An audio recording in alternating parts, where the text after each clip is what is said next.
let me talk a little bit about bearing God's name, because I want to Hmm. either make some observations or ask you some questions Okay. about it. And I definitely want my readers to read it. So I already asked you, how did you get Chris Wright to write the foreword, which is awesome. Yep. The first sentence in the first chapter, so on page 11, noting this so anybody watching this could turn there and see. But the first sentence you say, and I'd love for you to elaborate, maybe like a couple of minutes, 2 minutes on Hmm.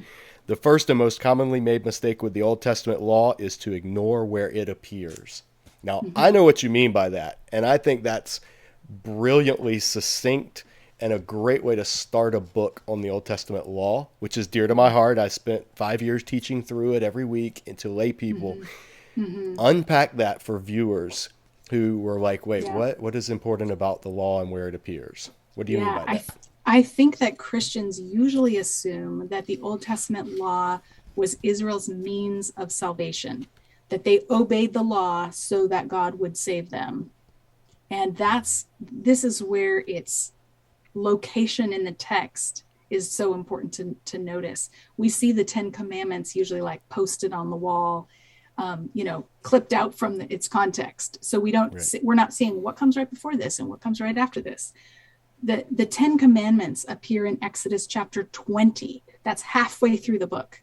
The first half of the book of Exodus is the story of God hearing the cries of distress of his people and rescuing them from slavery, taking them across the desert, and inviting them into a covenant with himself at Sinai.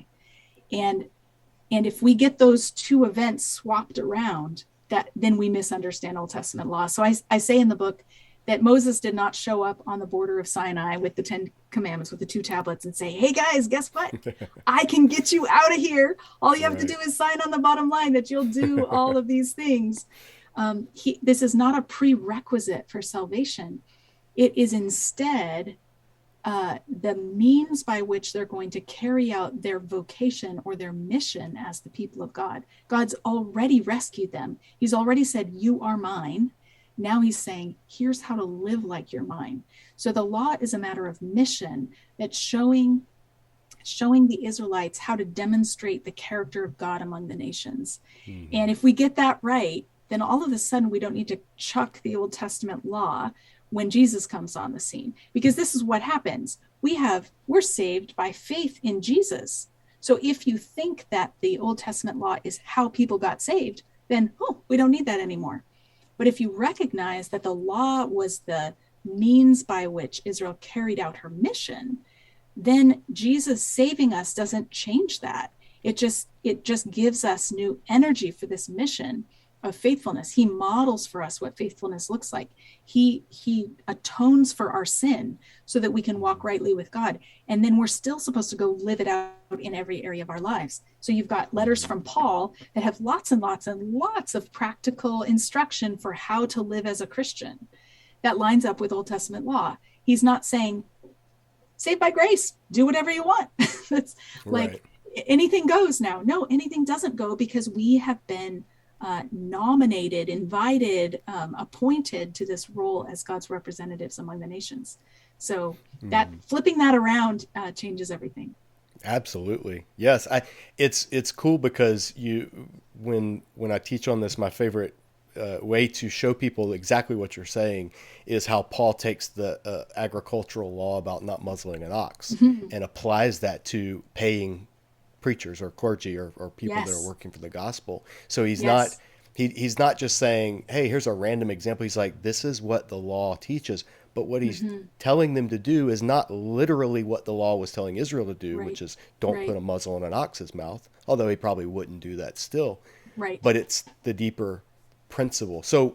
noting that, my question that I would like to hear, at least maybe you talk to, is because a lot of viewers struggle with this. Okay, I believe you, Carmen. You've convinced me. I read Bearing God's Name. I want to be all about the law.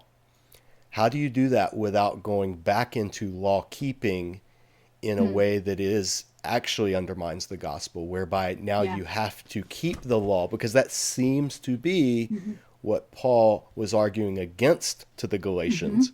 We have to keep that order right. We have to just constantly recognize we're saved by grace, and now we have a mission to do. And I think if we prayerfully say, Lord, how can I serve you well? How can I carry out this mission well? And if we then get together with other believers and read the Torah together and brainstorm, what might this look like to do in our context? How can we, okay, like I'm not a farmer or I don't have an ox. What do I do with this? How do I live out faithfully the principle behind this law? And if it becomes like a joy-filled, let me see how I can live into this identity and vocation, then I think that guards against a kind of legalism. So this is a conversation I love having with my students. When I taught, before I was at Biola, I was at Prairie College in Three Hills, Alberta, Canada, which was, we were surrounded by we had 3,400 people in our town, and a school of 250 students. And we were surrounded by wheat fields and canola fields and some peas. And so many of my students, about half of them, had come from farming communities.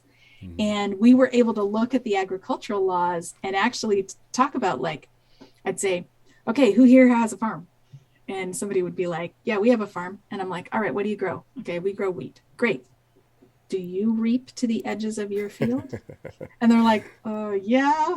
Well, the law says you're not supposed to reap to the edges of your field. So why are you doing it? And they'd be like, well, isn't the point of the law so that the widow and the foreigner can come and nobody's going to come on our property because that's illegal? So, okay, well, how can we live out the spirit of this law in a culture where people don't go through the fields on foot picking grain? And we had just a wonderful conversation about how to live into the spirit of that law. The first suggestion was, maybe we could reap all our harvest and donate some of it to a food bank, which is decent. That's not a bad thing to do. But then somebody's like, that's not quite the same thing.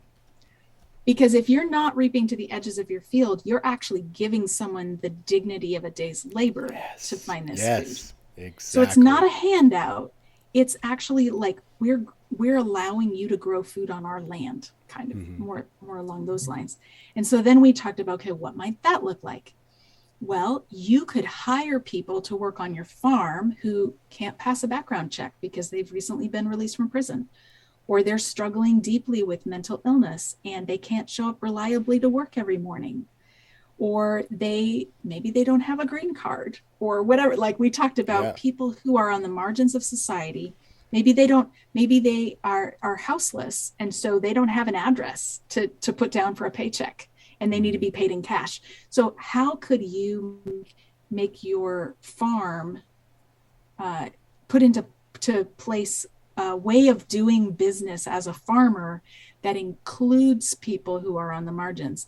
And then somebody's like, well, what do the rest of us do who don't have farms?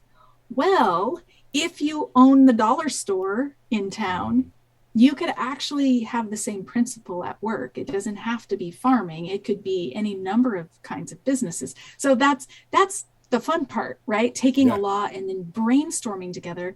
Okay, what if we did this? Does that capture the spirit of it, or are we missing something? Is there something here that's being left out? Yes, this is amen times 1,000. That's the way to understand the law is get the spirit of the law. That's what it means when Jesus says, keeping the spirit of the law rather than the letter of the law. People put those as if the spirit of the law is just kind of be free and do what you want and follow your inner heart, and the letter of the law is do what it says. And it's like, no. The letter of the law means the dry, uncommitted, not committed inwardly at least, keeping of the law. Yeah, I'm just trying to make it look like I'm obeying the law, but I actually have a wicked heart. Yeah, I want loopholes. I want to, what's the minimum I can do and keep the law? Whereas the spirit of the law is exactly what you're saying. Where can I apply this law other than just what it's saying? And so the letter of the law would be someone reaping just to the edge of the field and leaving like three stalks of grain and being like, okay, I kept the law. Whereas Boaz is keeping the spirit of the law by telling his workers, go ahead and leave some extra grain on the ground for her to pick up. Yes, exactly. I tell people the beautiful thing about the law, and in that case, the law of gleaning, is it builds in a couple of things. It builds in, like you said, the dignity of work. So you're giving a hand up, not a handout. And it also builds in a chance for the law keeper to exercise their generosity. Yeah. and exercise their faith. Because, like you Yeah. said, you could leave Mm-hmm. one row of wheat and say, I kept the law, and fair enough. But the Yeah. generous person would leave, how many rows can I leave? All right, let's leave a little extra. Yep. And it gives you a chance. The law becomes a barometer for what's in your heart in a lot of Mm-hmm. ways in Yep. these instances. So, Sandra go ahead. Richter has worked on this a little bit in her book Stewards of Eden, and she's done some work on figuring out like or accessed some scholarship that talked about the caloric intake of the average ancient Israelite and how much they could Interesting. grow on their land and would their crops have actually lasted them a whole year. And she talked about like there actually is a yearly hunger season Hmm. where no families got way more than they need. Everybody's kind of scrimping to make the grain last. And so to not muzzle your ox or to not reap to the edges of your field was actually a real sacrifice. It Yeah. meant my children might be hungry if I Yeah. leave this for someone else. It wasn't just like you're, giving the clothes you never wear to Goodwill. It, it, Yeah. it was a little more Exactly. costly than that. Yeah, and it was a leap of faith. You had to. Mm-hmm. Can I trust that Yahweh, not Baal, is the Yeah, one who's going to provide the rain and provide the crops, exactly. and can He make it last? So yeah, it was keeping the law. The law is so much about faith and I love your book pointing that out and kind of giving people an entry into Mm-hmm. what's going Mm-hmm. on there. There's a cool illustration on page 14 where you talk about Sinai and how Leviticus, which takes place all around Mount Sinai, and how it's the Mm-hmm. center of the Torah. Mm-hmm. And what are you now? I just finished reading, and I've been raving about it. Michael Mm-hmm. Morales's "Who Shall Ascend the Mountain of the Lord." This is a theology Yeah, of so good. Leviticus, which I was. Did this come out after your book or before? I think after, but I don't know. Okay, What check the date. I was looking because it was so complimentary. What does it say? 2015. Okay, so his is So first. Mine okay, came out in 2019. they're really they're very complimentary books. I recommend Mm-hmm. people read both of them because does a deeper dive on what you in the illustration that you have of where Mount Sinai is. He actually lays out kind of Yep. the whole. He goes real deep on it, Yeah. which all books Leviticus in the is Gray a series does. Leviticus is a chiasm. And so it's a chiasm in the middle of a chiasm. It's like this Right. massive literary mountain. I love it. Well, I'm going to be doing a series of Disciple Dojo videos that I'm prepping for on some of this, the background of the temple Nice. and the tabernacle, and I'm drawing Nice. from him, and I'm gonna show people this illustration in your book as well. What to you in like an elevator pitch? What's Yeah. the most important thing about where Sinai is located in Mm. terms of being in the middle? What difference does Mm-hmm. it make other than yeah, that's Yeah. a cool literary pattern? Yeah, I think to me it means like this isn't disposable. This is where the focus is of the Torah. This isn't like the boring part we skip over or we can get rid of, but it's like this is where it all leads. And if you see Leviticus as the center of that, then you have the Day of Atonement right at the very top. And so then it connects so beautifully with the New Testament. The center of chiasms or peaks and the climax or Yeah. whatever is that's it's like the biblical author's way of saying pay attention, Yep. and I this love is it. really important. You talked about on page 69 you have a good section on Yahweh's dangerous presence and Mm. how you I love the line you says when he moves into the neighborhood the Israelites need to live rightly, Mm-hmm. and how it's all the tabernacle is a way for that to happen, and how God is a dangerous God. He Mm-hmm. like Aslan, he's Mm-hmm. good, but he's not You're safe. not safe. Yep. And so, in unpacking that on page 73, you have a cool little insight I'd never caught before, and I was appreciative of it. I'd Mm. love for you to unpack it. You said, in fact, it's about the priest's clothes, and you said his clothes are an inside out tabernacle. His most Mm-hmm. elaborate garments, woven with purple, blue, red, and gold thread, correspond to the materials of the innermost sanctuary, are his Mm-hmm. outermost layer. Underneath Mm-hmm. this, he wears the plain white linen of the outer curtains of the courtyard. What Mm-hmm. is, I mean, I can think of some ways that that's pretty mind blowing in terms of what I'm going to be unpacking, hopefully, in some videos, but Yeah. what is the importance of him wearing kind of a reverse tabernacle? Yeah, I think he then brings the holiness of God out to the people, like, and he confers it on them as he pronounces the priestly blessing. So he comes out among the people and shows them the splendor of God. And then on the Day of Atonement in Leviticus 16, in the very center of Leviticus, he's not wearing all of the elaborate clothes. He's wearing just the plain white linen. So he brings the common people into the presence of God on that day. Mm-hmm. So I describe it in another place as an interpenetration of roles. Like Mm. he represents the people to God and God to the people. So he goes back and forth, and his clothing actually visually demonstrates that traversing from outside in, inside out. Mm-hmm.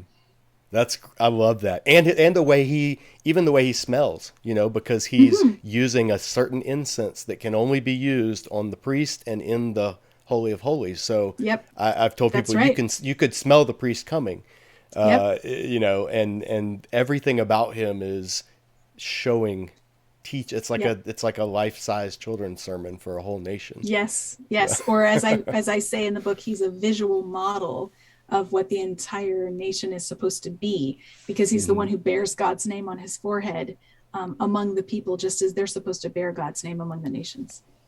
I love it, and we could talk forever about this and go really nerdy on it because it's something that we both enjoy. But I want to shift gears. Everybody, Mhm. listen, you really do need to read Bearing God's Name.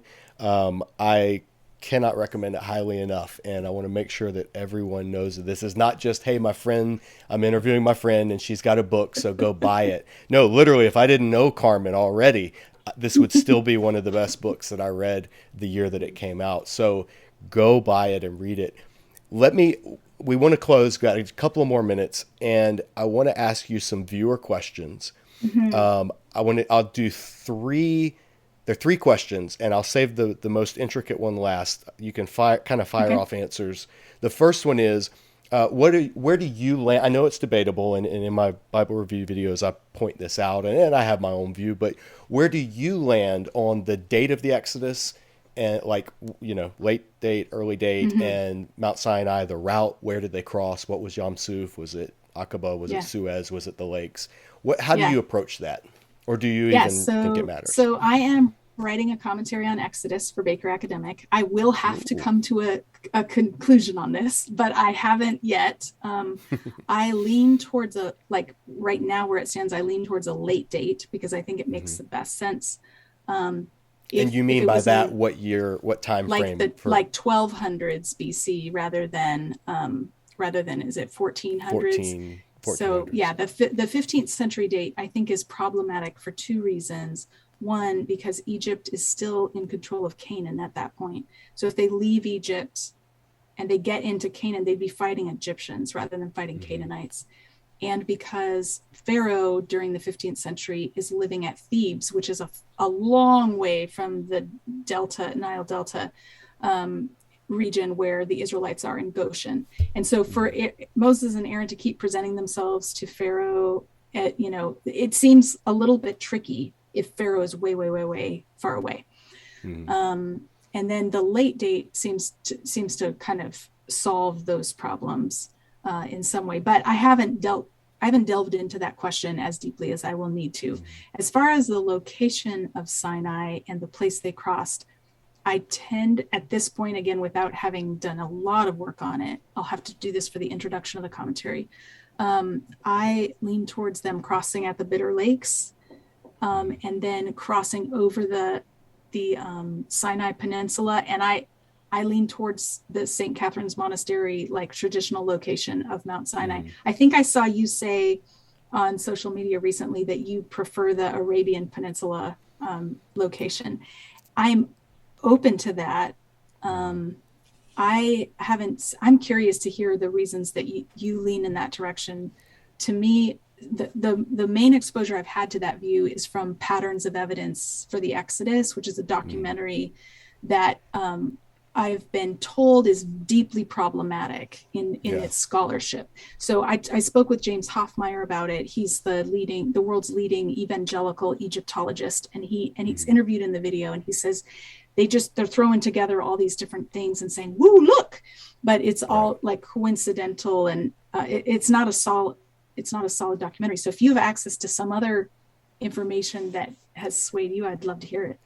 What pushed me and that nudged me for, so way Mm-hmm. back in before seminary, I Yeah. read the Gold of Exodus, which was Bob Cornuke, and going to Okay. Mount Sinai in Arabia, and then he Okay. said the crossing was down at the Straits of Tira at the Yep. bottom, and that was interesting, but I didn't know anything. I Mm-hmm. couldn't I it. Yeah. Then my aunt actually gave me a DVD copy of a documentary called The Exodus Revealed that Mm-hmm. Leonard Moeller did, and Frank Okay. Moore-Cross was one of the contributors, and some other Mm. scholars at the time. This was still early seminary, so I couldn't really Yeah. evaluate, but they presented a compelling case, Mm-hmm. and it wasn't the kind of sensational Indiana Jones type. It was, Okay. a Scandinavian scholar and his team, and they traced and they laid out methodically in light of scripture, and they addressed some of the concerns, some of the objections, but it was really interesting. I actually showed it during seminary when I was in Jeff Niehouse's class. I showed it Mm-hmm. to him, and I've let him borrow it, and he came back. He said, "This is really good. They Mm. just need to open up. Saudi Arabia needs to let Which archaeologists and people in." they And now then, have done. yeah, it's become an archaeological site. I don't know who, and there's going to be controversy because anything that has implications for the historical Israel in a Mm-hmm. Muslim nation, there's some political stuff that Sure. can have. But I'm actually hoping this year to go with a group Ooh, on to that route to Saudi Arabia and see nice. if Yeah. it is or not. But I tell people you can't take a hard stance on it. At least I don't Mm-mm. think so. I don't have one. Yeah, if somebody's really and it's like this is the one, that's that to me that's a red flag. Just having seen the good, there are good arguments for the different Mhm. positions for Yeah. sure. Yeah. So I'm going to be interested to see, and when your commentary comes out, I definitely want to check it out. But yeah, that Yeah. would be, I'd say check out that documentary and see what you think. I'd like to hear Yeah. your thoughts on the Exodus Revealed. I think you can watch the whole thing on YouTube, but I have the Super. Thank you. DVD. Thank you. But quick question.